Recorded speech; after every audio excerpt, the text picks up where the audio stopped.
Hello Gemini, Sun, Moon Rising, and Venus signs. Kamusta kayo? Sana po nasa mabuti kayong kalagayan.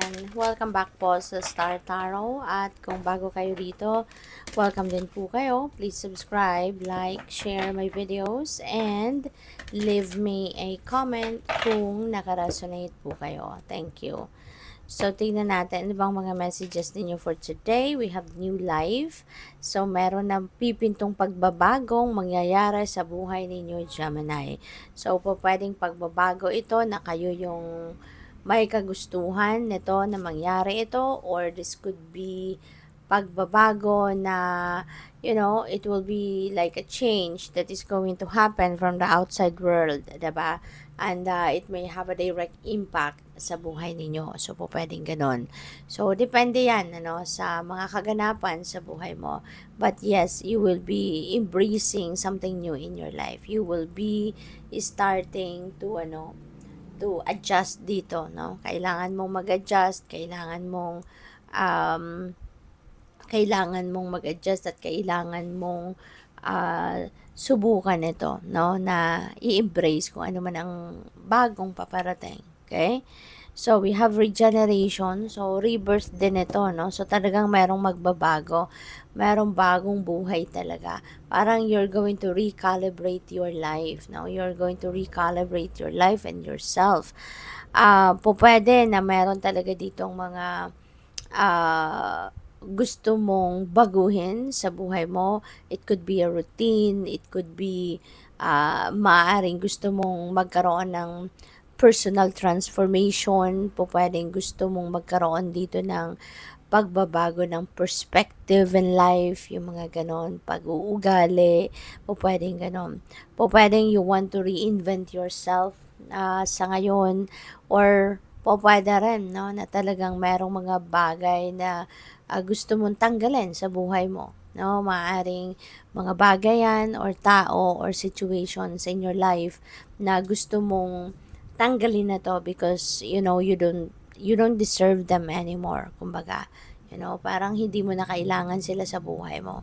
So we also have a change in the wind. So talaga, no, ang tawag dito, kino-confirm ng bawat isa, no, yung bawat isa na energy rito. So, change in the wind, ano to merong parang you're having a cold feet.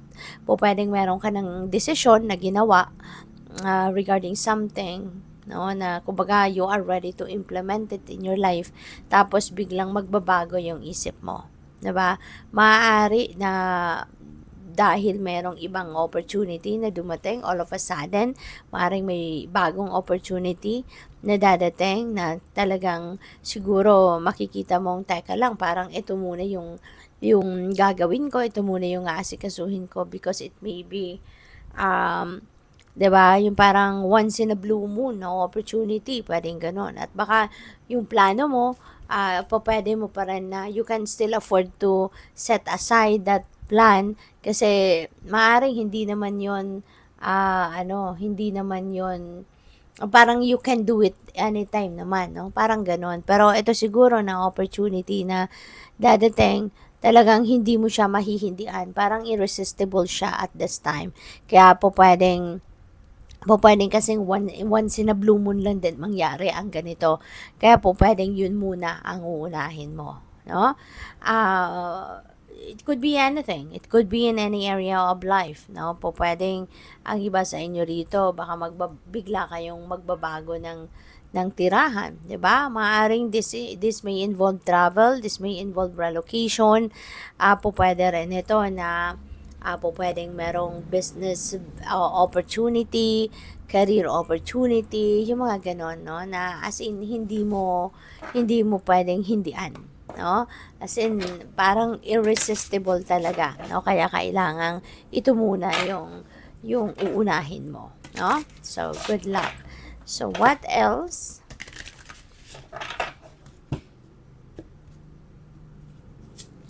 We have sometimes you will break before you bloom. Ayan, breaking into bloom. Time, liberation, understanding.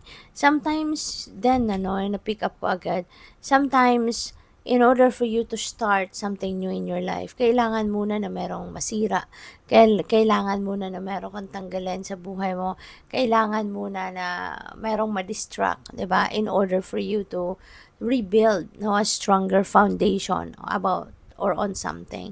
No, yung parang gano'n na napipick up ko dito sa ngayon. Kailangang meron ka munang tanggalin sa buhay mo para makapagsimula ka ng bago, para makapag-embrace ka ng bagong buhay or bagong something, bagong chapter sa buhay mo. Parang ganon, no?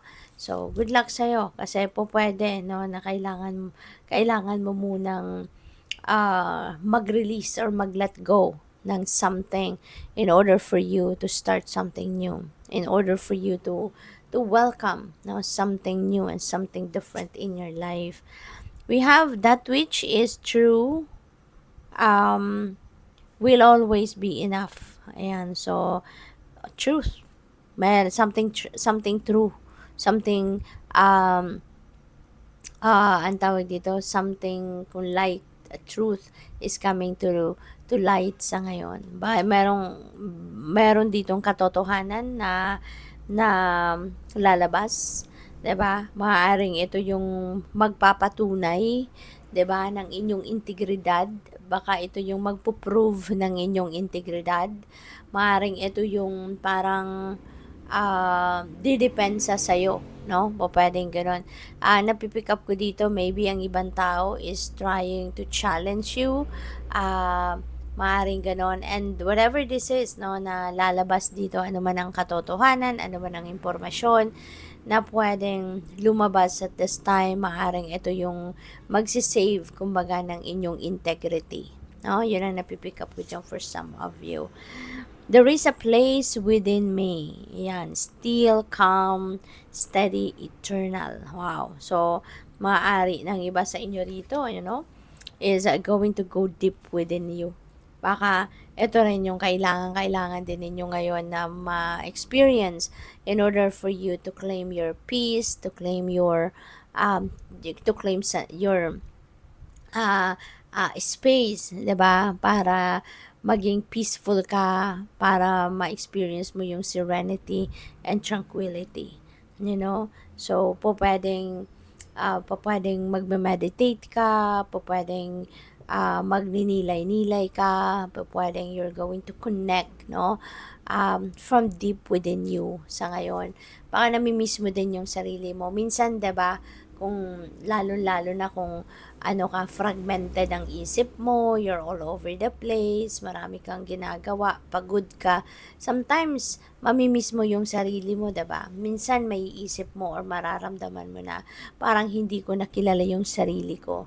Parang nakadisconnect na ako sa sarili ko, parang ganon. Kaya, pwedeng may ganong sitwasyon ang iba sa inyo sa ngayon, kaya you are going to try to get back to your center. Try to get back to your core, 'di ba? Para ma-feel mo muli, 'di ba, ang sarili mo. So, good luck. Thank you for watching. Love and light. Namaste.